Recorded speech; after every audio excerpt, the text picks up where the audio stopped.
When a country buys a modern fighter jet, it's not just paying for the aircraft itself, it's buying into decades of infrastructure, weapons, maintenance, and upgrades.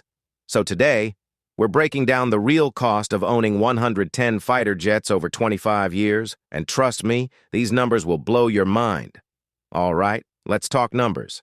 These jets aren't coming cheap, folks. You can't just walk into a store and ask for one fighter jet, please, like it's a McDonald's Happy Meal. F-35A costs $82 million per jet. The Su-57 comes in at $70 million per unit, making it the cheapest of the trio, while the Rafale takes the top spot at $100 million per jet.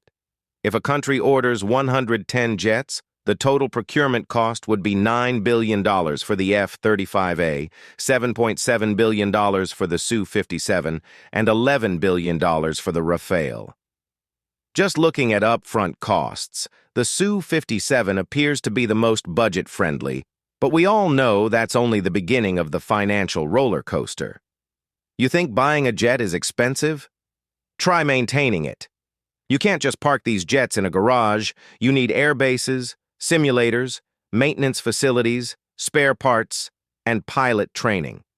Here's what each fleet would need. F-35A requires $5 billion for infrastructure and training thanks to its complex stealth coatings and IT-heavy maintenance systems. The Su-57 is simpler to maintain, requiring just $3 billion, though it comes with the caveat of relying on Russian logistics. The Rafale, with its Western European roots, falls in between at $4 billion.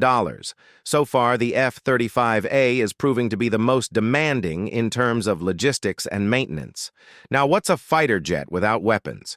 It's like Batman without gadgets, or a burger without fries. Here's what these bad boys carry and how much they cost. Each aircraft needs an initial weapon stockpile, and the cost of equipping 110 jets, F-35A comes with AMR-AAMs, GBU-39 small-diameter bomb, AGM-158 cruise missile, and JDAMs, bringing the total weapons cost to $5.2 billion. Su-57 is stocked with R-77s, R-37Ms, Kinzhals, and KH-39, totaling $4.2 billion. The Rafale is armed with meteors, micas, scalps, and hammers, pushing its weapons cost to $4.5 billion. All right, here's where things get really crazy. Maintaining these jets for 25 years includes fuel, spare parts, upgrades, and maintenance. Each jet flies for 1 hour per day. That's 365 hours per year. So let's see the damage. The F-35A costs $35,000 per flight hour. Su-57 comes in at $25,000, and Rafale is the cheapest at $20,000. Assuming these jets fly for 1 hour per day over 25 years, each F-35A will rack up $319 million in operating costs. Each Su-57 will cost $228 million, and each Rafale will cost $228 million, will total $182.5 million. Scaling this up to a fleet of 110 jets, the 25-year operational costs are $35.09 billion for the F-35A, $25.08 billion for the Su-57, and $20.08 billion for the Rafale.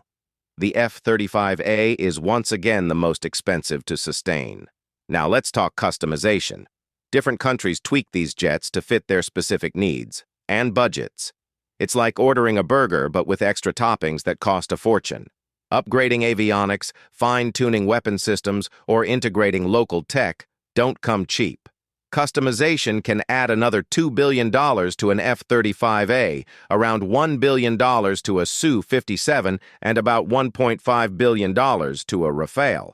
But wait, there's more. A fighter jet isn't just a purchase. It's a long-term commitment. Countries also have to think about midlife upgrades, software improvements, and spare parts availability. For instance, the F-35A, being the most software-driven jet, needs frequent updates and cybersecurity measures. That alone can cost an additional $3 billion over 25 years.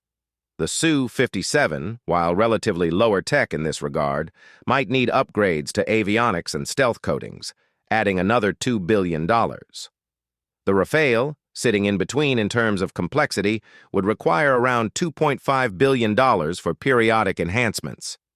And now, the grand total after 25 years of flying, fighting, and guzzling jet fuel like there's no tomorrow.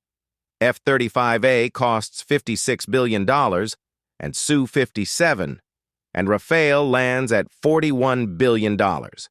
If you're going for the F-35A, be ready to dig deep into the national treasury. The Su-57 might be the most cost-effective option, but it comes with logistical concerns. Rafale, while pricey, offers a balanced package of cost, performance, and reliability. Which one would you pick? That's it for today. See you in the next video.